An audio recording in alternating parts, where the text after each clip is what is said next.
What do you like about this group? You got a lot of new guys, but you actually got a lot of old guys. Yeah, I think it's a good mixture. There's a lot of depth, some young, some old, some with a lot of snaps underneath their belt, some kind of ready to make their mark.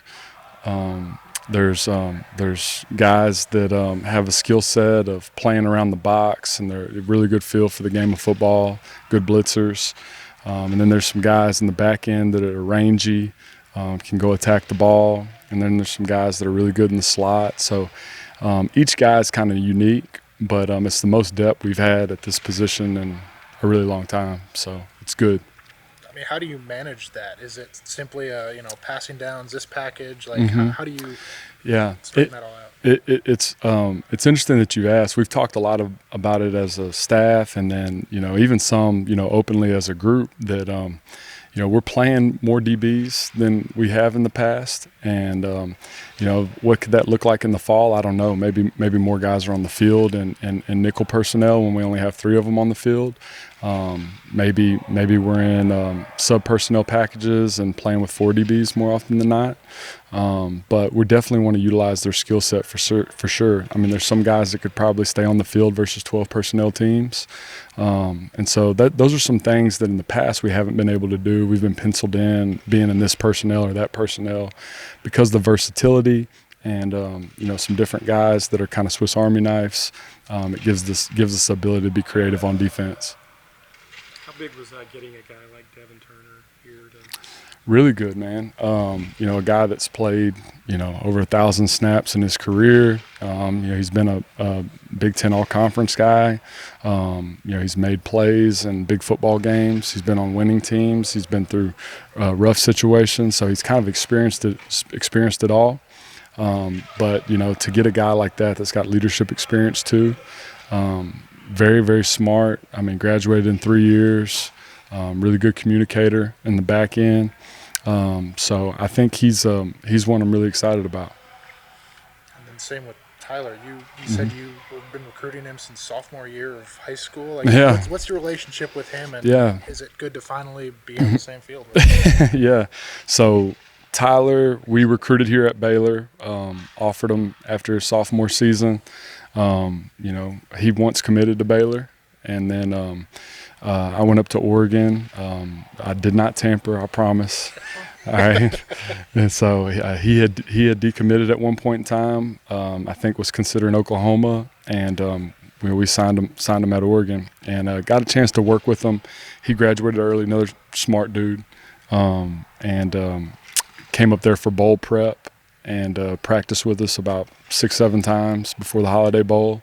And I just loved him, loved his energy, loved his skill set. There's been multiple guys just within the group, not coaches, but like players. Like, man, he's smooth in everything he does. Things are easy for him. He's still learning. It's a new defense for him. But at the end of the day, he's one that we're really excited about too. How much better can Devin Bobby be after his last year? I think a lot better. I think he ended the year probably playing his best ball that he's had since he's been here. I think bowl game was a solid performance, but Kansas, West Virginia were probably 2 of his better games last year. I think he had 2 picks versus Kansas or something like that. He was double-digit tackles in one of those other last 3 games. I think he can build off of that. There's parts of his game where he's focused on right now that he's trying to improve. There's probably some I think his sophomore year, 23, I think he had over 75 tackles. Probably like missed tackle percentage was in single digits. Last year it was in double digits.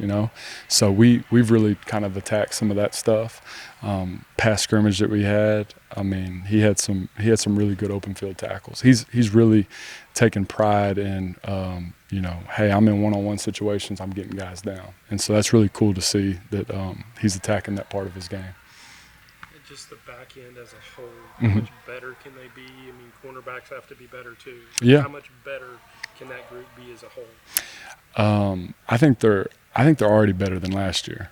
How much more growth can they have? A lot.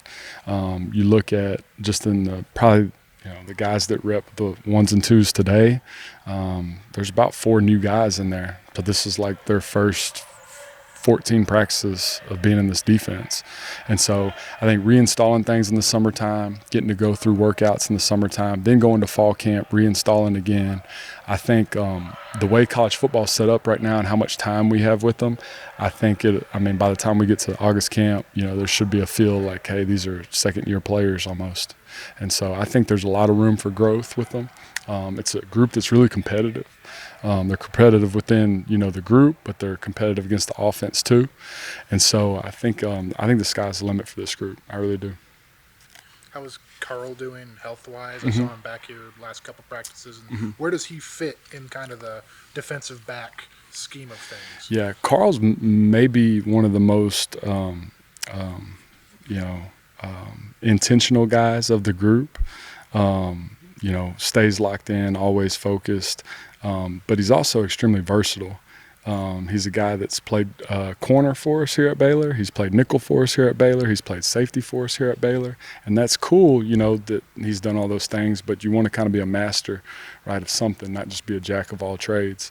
And so I think with the depth that we have now, we can kind of focus him in at one or two spots, and I think he'll take off. He was probably I know the day that Jalen Petrie and Terrell Bernard were here, I think that was practice 1. I walked off the field that day. I said, "What'd y'all think?" He said, "Man, y'all look way better." Thanks. I said, "What'd you think about the secondary?" I said, "Man, who is 15? Is that the Williams kid?" I said, "Yeah." He's like, "Man, he's freaking impressive." So that was kind of cool, and I didn't share that with him. I hope he doesn't listen to this because maybe his head will blow up. But at the end of the day, that just kind of tells you, where he was going this spring. Now, he had a slight knee deal, and they did a quick little, snip. And he was actually an individual today. He got a rack of 7-on-7. He's just in that mode these last 2 practices where we finally got him cleared to actually do something with him. And so he's looked good. It's just he's non-contact right now. The way we practice, we thud everything. It's getting really competitive in the secondary between our receivers and us, and it doesn't make sense for us to throw him out there in those type of situations. But he'll be just fine. Yeah. Do you feel like y'all have gotten done everything you need to? Yeah. 14 going into 15 practices. Absolutely. Yeah. I think Coach Aranda's done a really good job just with the progression of installation. I think there's been there was enough time early on, kind of evaluation. We've gone live more than we have any other spring here to kind of treat it as game-like as possible. And that's been able to kind of tell us, who's good at what, where we need to improve, what's our focal point moving forward. But all in all, yeah, it's been a great spring. How has Micah Gifford looked in his transition from wide receiver to safety? Yeah, I would say during bowl prep, I think the thing that was most impressive with him is how fast he could pick the stuff up. But he looked like a receiver playing safety. And I think what's really cool, I think the second week of spring ball, we were sitting there as a staff and we said he might have had the best second week of all the secondary players. It was like a light bulb kind of hit, started clicking. Watch out. One of the biggest transitions, right, for a guy that played offense that's moving to defense is like, oh man, tackling, block destruction, being tough. Well, the guy led us in special teams tackles last year with almost a dozen. And so, he can do that. It was just, eye progressions, eye transfers, having to be vocal now back there and make calls, tell people what to do, all that stuff where he was kind of a little robotic. But I'm telling you, man, he's one that could, flash. How much eligibility does Tyler have left? 3 years. 3 years. Yeah. And he's already graduated? Oh, no, Devin Turner's graduated. Yeah. I guess one more. How important is it to get a guy like Kendrick Simpkins back, who has plenty of experience? He got that extra year.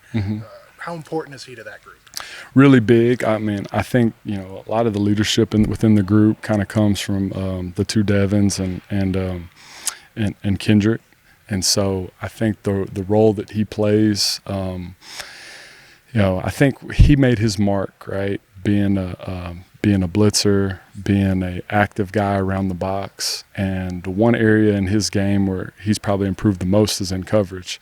I think getting him back gives us another voice in the secondary, gives us another leadership type guy, gives us an older guy that's been through battles, that's been through wars, and, can really be a mainstay for us. So. Good? Thank you. Awesome. so much. No, I appreciate y'all.